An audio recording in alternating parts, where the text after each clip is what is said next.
Terima kasih masih bersama kami. Pemirsa, 9 warga negara Indonesia yang berada di Chernihiv, Ukraina Utara masih bertahan di tengah serangan udara Rusia ke Ukraina.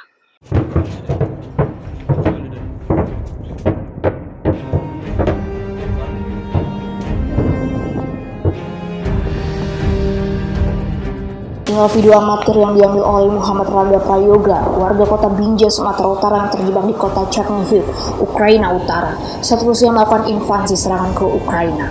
Dalam video tersebut, sejumlah warga Indonesia tampak sedang berjalan dari rumah penampungan menuju ke kawasan pabrik plastik tempat mereka bekerja. Tiba-tiba terdengar sirene yang menandakan adanya serangan dari Rusia ke wilayah Ukraina. Sontak para warga negara Indonesia lari menuju bunker yang berada di dalam kawasan pabrik plastik tersebut. Kemudian sejumlah pesawat tempur Rusia dengan berbagai ukuran melintas di atas langit Chernihiv menuju ke ibu kota Rusia, Kiev. Muhammad Raga Prayoga juga sempat mengabadikan sejumlah bangunan yang meledak akibat diserang bom pesawat tempur Rusia. Video situasi perang di Ukraina dikirim kepada keluarga di Binjai, Sumatera Utara. Muhammad Raga Prayoga berharap pemerintah Indonesia dapat mengevakuasi mereka ke zona aman. Wahyu Pratama melaporkan untuk Evaina TV.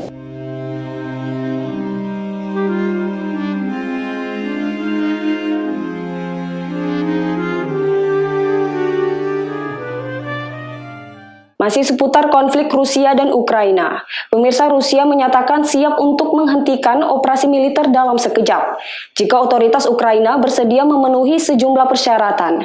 Apa saja persyaratan yang dimaksud? Berikut informasinya untuk Anda. The first 5 days, Russian forces, I think, frankly, were too gentle. They've now corrected them. So I would say another 10 days. Dilansir dari laman Reuters pada Selasa, juru bicara kantor kepresidenan Rusia Dmitry Peskov mengungkapkan bahwa seluruh tuntutan Rusia telah dirumuskan dan diserahkan dalam pertemuan pertama dan kedua antara delegasi Rusia dan Ukraina di perbatasan Belarusia pekan lalu. Dikutip dari laman Detik.com, pertemuan ketiga diketahui telah digelar pada Senin malam waktu setempat. Berbicara tentang Reuters via telepon, Peskov membeberkan bahwa Rusia menuntut agar Ukraina menghentikan aksi militernya, mengubah konstitusi demi menegakkan netralisasi, mengakui Crimea sebagai wilayah Rusia, dan mengakui dua wilayah separatis, Donetsk dan Luhansk, sebagai negara merdeka. Itu menjadi pernyataan Rusia paling eksplisif sejauh ini tentang persyaratan yang ingin diterapkan terhadap Ukraina demi menghentikan segera apa yang disebutnya sebagai operasi militer khusus yang dilancarkan sejak 20 Februari lalu. Sementara itu, Peskov mengatakan kepada Reuters bahwa Ukraina mengetahui persyaratan yang diajukan Rusia itu, akan tetapi sejauh ini belum ada reaksi langsung dari pihak Ukraina. Rusia menyerang Ukraina dari sebelah utara, timur, dan selatan. Pasukan Rusia terus menggempur kota-kota Ukraina, termasuk ibu kota Kiev, Kharkiv, dan kota pelabuhan Mariupol. Invasi Rusia terhadap Ukraina ini telah memicu krisis pengungsi terburuk di Eropa sejak Perang Kedua dan memicu sanksi berat bagi Rusia. Ditegaskan Peskov kepada Reuters bahwa Rusia tidak berupaya membuat klaim teritorial lebih lanjut di Ukraina. Dia juga menyatakan tidak benar bahwa Rusia menuntut Kiev untuk diserahkan kepada mereka. Soal masalah netralisasi, Peskov menjelaskan bahwa Ukraina harus melakukan amandemen terhadap konstitusi di mana Ukraina akan menolak setiap tujuan untuk memasuki blok NATO.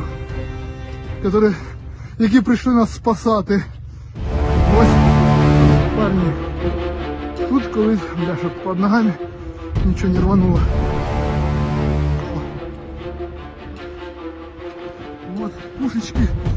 Sementara itu, Presiden Ukraina Volodymyr Zelensky menegaskan bahwa Ukraina tak lagi memaksa untuk menjadi anggota NATO setelah mengetahui bahwa aliansi pertahanan itu khawatir akan konfrontasi dengan Rusia. Dilansir dari AFP pada Senin, Zelensky menuturkan bahwa sudah merendam diri terkait isu ini sejak lama, setelah pihaknya memahami bahwa NATO tak siap menerima Ukraina. Ia kemudian berkata aliansi itu takut hal-hal kontroversial dan konfrontasi dengan Rusia. Zelensky lantas menegaskan bahwa ia tak sudi menjadi presiden negara yang memohon-mohon hingga berlutut. Dilansir dari laman CNN, kemungkinan Ukraina masuk NATO menjadi salah satu isu yang membuat Rusia naik pitam sebelum melakukan invasi pada 24 Februari lalu. Presiden Vladimir Putin geram lantaran dalam beberapa tahun belakangan NATO terus memperluas cengkramannya ke negara-negara sekitar Rusia. Rusia menganggap perluasan wilayah NATO ini sebagai ancaman, terutama karena unsur-unsur militer aliansi Barat ini berada tepat di depan pintu negaranya. Di tengah peningkatan ketegangan ini, Rusia mengakui kemerdekaan Luhansk dan Donetsk, wilayah di timur Ukraina yang dikuasai separatis pro-Moskow.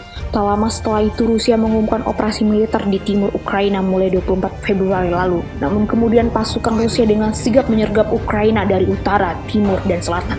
Perang pun pecah. Dalam sejumlah perundingan setelah perang berkecamuk, Rusia mendesak agar Ukraina juga mengakui Luhansk dan Donetsk sebagai negara merdeka. Merespon mengenai permintaan Rusia tersebut, Zelensky mengatakan bahwa Ukraina sangat terbuka untuk dialog. Ia mengatakan jaminan keamanan Luhansk dan Donetsk belum diakui negara manapun, kecuali Rusia dan Republik Sudo. Namun pihaknya bisa mendiskusikan dan mencari kompromi mengenai nasib wilayah ini. Tidak hanya itu, Zelensky menambahkan bagaimana warga di wilayah itu yang ingin tetap menjadi bagian Ukraina, dan bagaimana warga Ukraina lainnya mau menerima mereka. Permasalahannya lebih sulit dari sekedar mengakui kemerdekaan mereka. Melihat betapa peliknya permasalahan ini, Zelensky meminta Putin untuk segera membuka jendela diskusi demi mencari jalan keluar yang baik. Tim redaksi melaporkan untuk Evarina TV.